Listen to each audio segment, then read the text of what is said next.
하나님 말씀은 사무엘상 2장 34절에서 36절까지입니다. 우리 같이 한 목소리로 함께 읽겠습니다. 내 두 아들 홈니와 비느하스가 한날에 죽으리니 그 둘이 당할 그 일이 내게 표징이 되리라. 내가 나를 위하여 충실한 제사장을 일으키리니 그 사람은 내 마음 내 뜻대로 행할 것이라. 내가 그를 위하여 견고한 집을 세우리니 그가 나의 기름 부음을 받은 자 앞에서 영구히 행하리라. 그리고 내 집에 남은 사람이 각기 와서 은 한 조각과 떡 한 덩이를 위하여 그에게 엎드려 이르되 청하노니 내게 제사장의 직분 하나를 맡겨 내게 떡 조각을 먹게 하소서 하리라 하셨다 하니라. 아멘. 엘리 집안에 저주가 내렸고 이제 그 뒤에 이어서 하나님의 사람의 축복을 기록해 놓았습니다. 이거 34절은 바로 앞에 있었던 엘리 집안에 내렸던 그 저주의 표징이 될 것이다. 그래서 이 두 아들 홈니와 비느하스 두 아들이 죽음으로써 위에서 내린 그 모든 저주가 확실하게 실현될 것이라고 하는 증거가 될 것이다. 이렇게 이야기를 했습니다. 실제로 바로 뒤에 가면 4장 11절에 4장에서 블레셋과의 전쟁에서 하나님의 괴를 무기로 수단으로 삼으려고 했다가 오히려 하나님의 괴를 빼앗겨 버립니다. 그리고 그때 홈니와 비느하스 이 두 아들이 그 자리에 동시에 죽고 말죠. 4장 11절에서 이 예언이 그대로 성취됩니다. 그런데 이렇게 저주에 대한 그 예언에 대한 저주가 확실히 이루어질 것이라고 하는 그 표징이 확실하다면 이 뒤에 있게 되는 축복에 대한 표징도 동시에 되는 것이죠. 저주가 확실하게 될 것이다라고 하는 표징이 뒤에 나오는 축복의 표징이 되기도 한다. 그래서 이 표징은 이중적인 그런 표징이 되어집니다.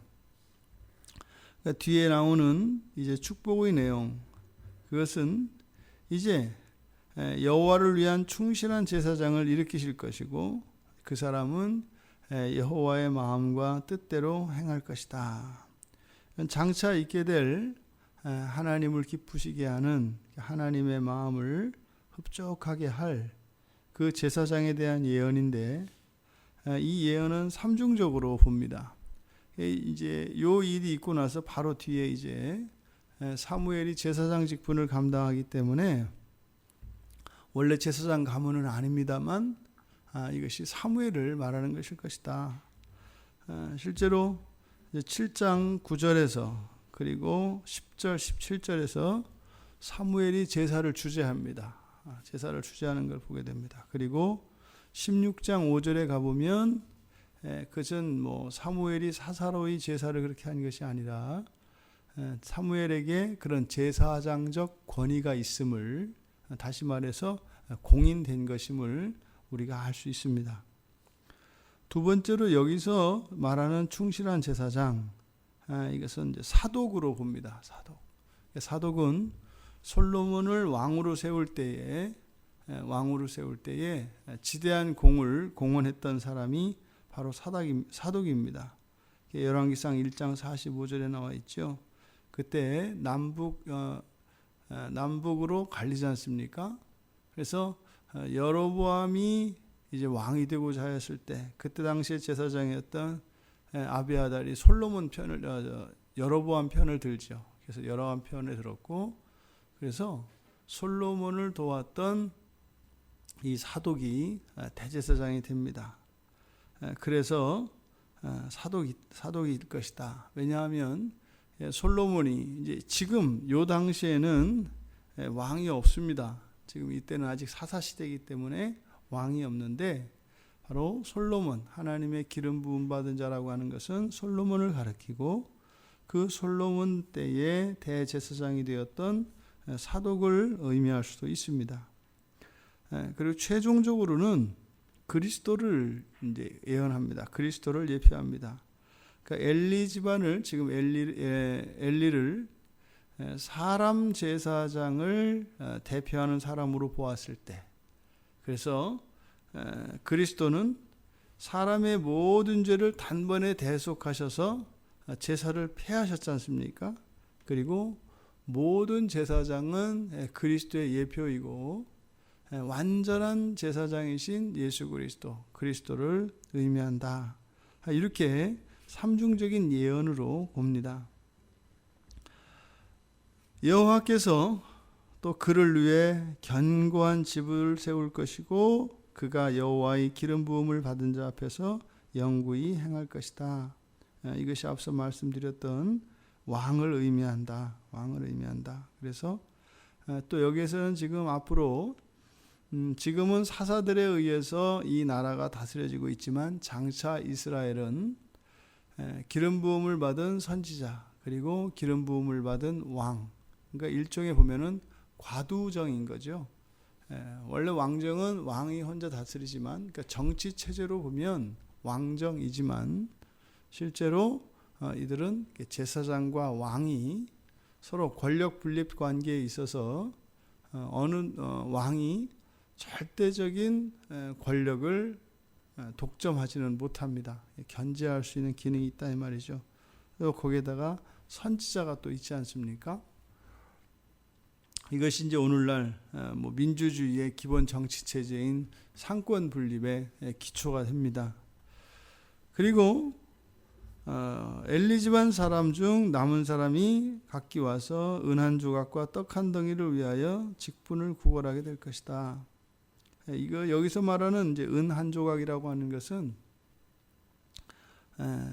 한 데나리온에 속하는 것으로서 가장 작은 단위입니다. 가장 작은 단위. 그러니까 우리가 잘 알다시피 그것은 하루의 품삯이지 않습니까? 그러니까 하루의 품삯을 구걸할 정도로, 더 나아가서 어떻게 해요? 떡 한 덩이는 한 끼 식사를 말합니다. 그러니까 하루하루 끼니조차 연명해 나가기 어려운 그런 상황이어서, 그러니까 먹고 살기 위해서 그 제사장 직분을 이렇게 구걸해야 되는 때가 올 것이다. 이것이 창세기 3장에서 내려진 그 저주지요. 먹고 살기 위해서 땀 흘려 수고해야 되는, 그러니까 제사장 직분을 먹고 살기 위해서 해야 되는 이러한 비참한 상황이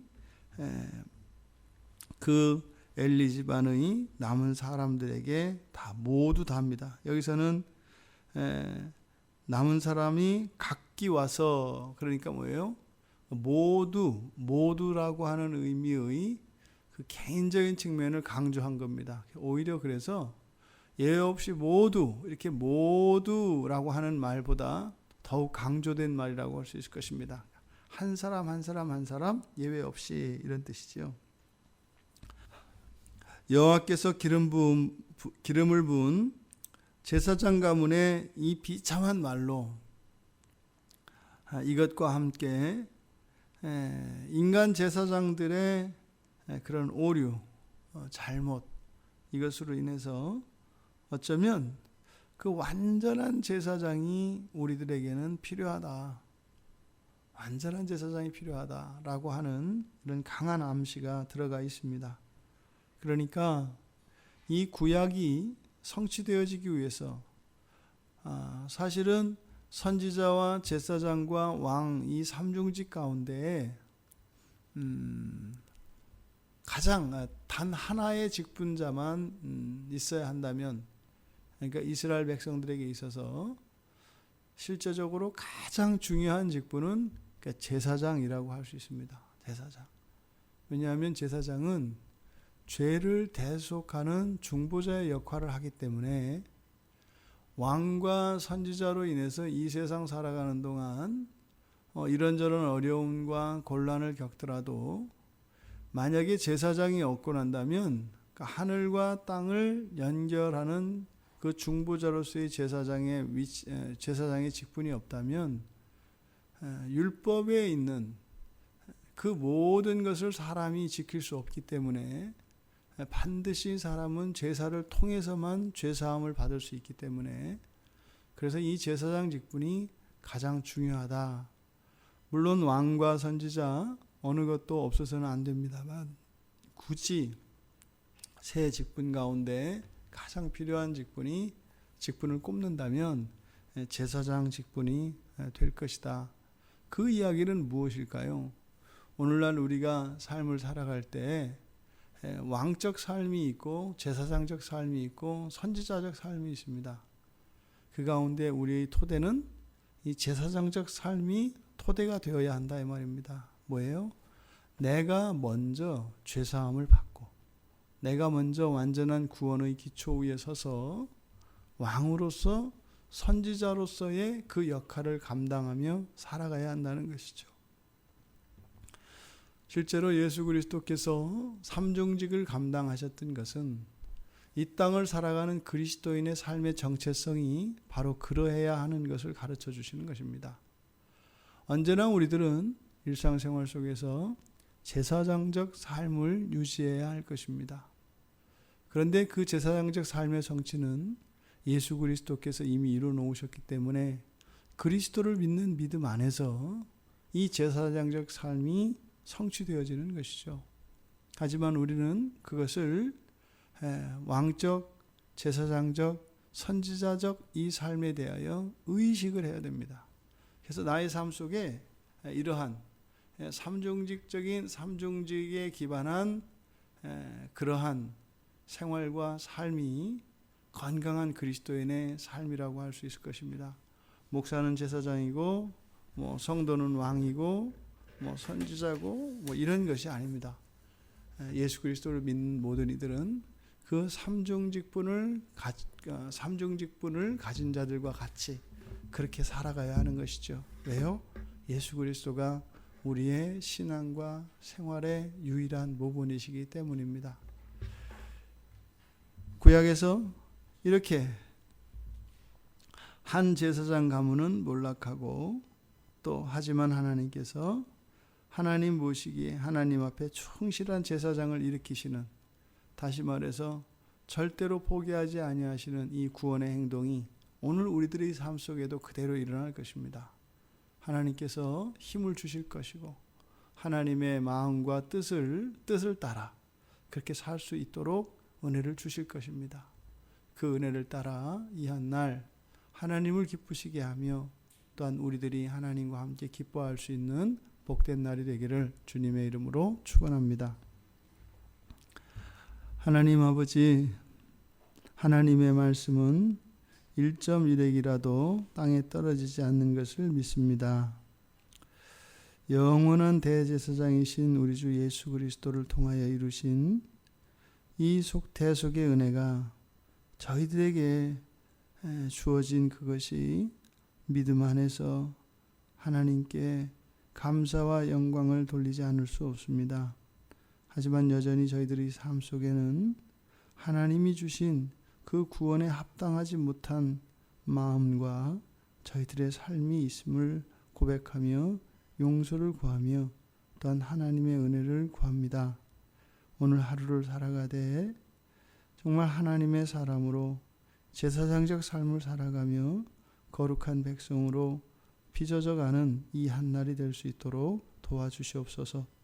예수님의 이름으로 기도드리옵나이다. 아멘.